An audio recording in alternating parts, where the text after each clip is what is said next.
Bienvenue sur Africa 24 pour ce nouveau numéro de décryptage. En Afrique, l'agroalimentaire est un secteur en plein essor.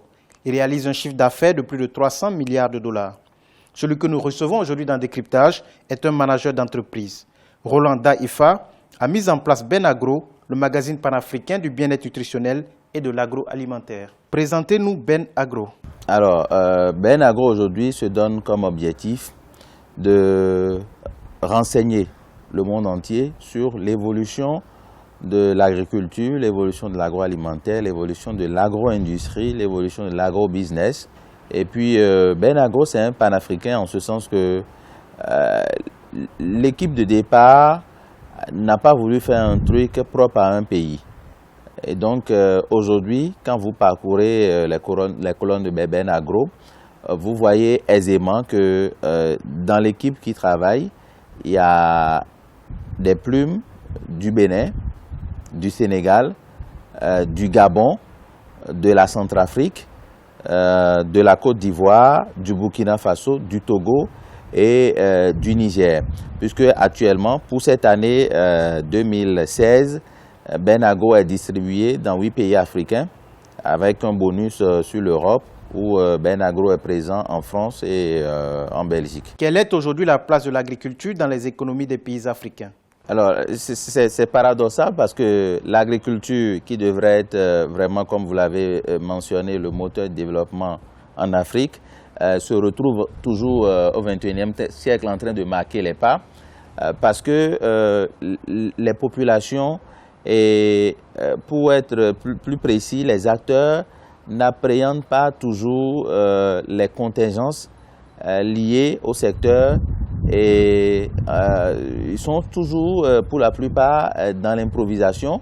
Ils font dans la sédentarisation, ils font dans le surplace, alors que en Afrique, nous disposons des terres assez riches, nous disposons des cultures, et donc il faudra allier une belle organisation autour de tout ça, et surtout au niveau des États, revoir la politique. Parce que quand la politique agricole n'est pas bien élaborée et qu'on doit continuer toujours avec les pratiques de nos ancêtres depuis l'époque de Mathusalem, depuis la Première Guerre mondiale, la Deuxième Guerre mondiale, souffrez avec moi qu'il y a un boom démographique. La population planétaire évolue tous les jours. Nous avoisinons aujourd'hui 7 milliards sur la planète. Et donc les besoins sont au quotidien croissants. Et en voulant répondre à ça, il faut forcément allier à ça, allier à cette évolution-là la modernisation. Il faut allier à cette modernisation-là une politique bien élaborée et qui soit en adéquation avec les besoins. Quelles politiques agricoles faut-il mettre en place aujourd'hui pour l'essor de l'agroalimentaire? Les acteurs font du surplace. Pour moi, il faut renforcer l'existant et travailler à utiliser les résultats issus des recherches pour pouvoir booster réellement la production. Parce que lorsque vous dites la Côte d'Ivoire, le cacao, oui, c'est bon, c'est une culture traditionnelle et ça a marché de tous les temps. Mais qu'est-ce que la Côte d'Ivoire fait pour tenir la flamme dans un autre secteur, dans une autre spéculation agricole autre que le cacao? Bon, les gens se complaisent à faire le cacao traditionnel, le Cameroun, l'EVA et tout. Il faudrait aujourd'hui que les États, ce qu'il faut pour que ça marche, c'est la diversification agricole, en un mot. Le Bénin est voisin du Nigeria, la première puissance économique d'Afrique. Pourquoi n'arrive-t-il pas à profiter de cet atout? Je pense que ça doit être du fait de la non-maîtrise par les acteurs du potentiel que représente le Nigeria. Parce que pour ce qui est des démarches politico-administratives, le gouvernement sortant a joué sa partition pour rapprocher les deux pays.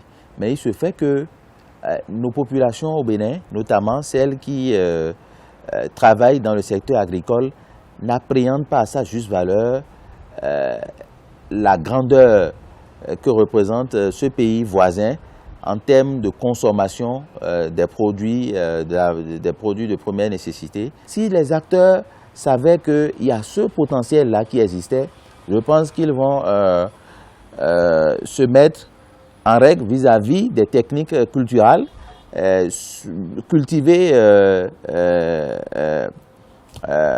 en fait, renforcer leur potentiel en termes de production pour pouvoir combler ce gap. Parce qu'au Bénin, comme partout ailleurs en Afrique, comme vous le savez bien, ce n'est pas des terres qui manquent. Ce n'est pas les semences qui manquent. Mais il n'y a que les acteurs, les vrais acteurs, sont souvent et toujours en déphasage avec les besoins du marché. Qu'est-ce que l'ACMA, l'approche communale pour le marché agricole? Alors, ce qui a marché par rapport à ce programme-là, dénommé ACMA, approche communale pour le marché agricole, c'est qu'aujourd'hui, dans les 3 départements pilotes, le Zou, Lomé et le Plateau, les producteurs sont regroupés en coopératives, ce qui n'était pas possible de par le passé.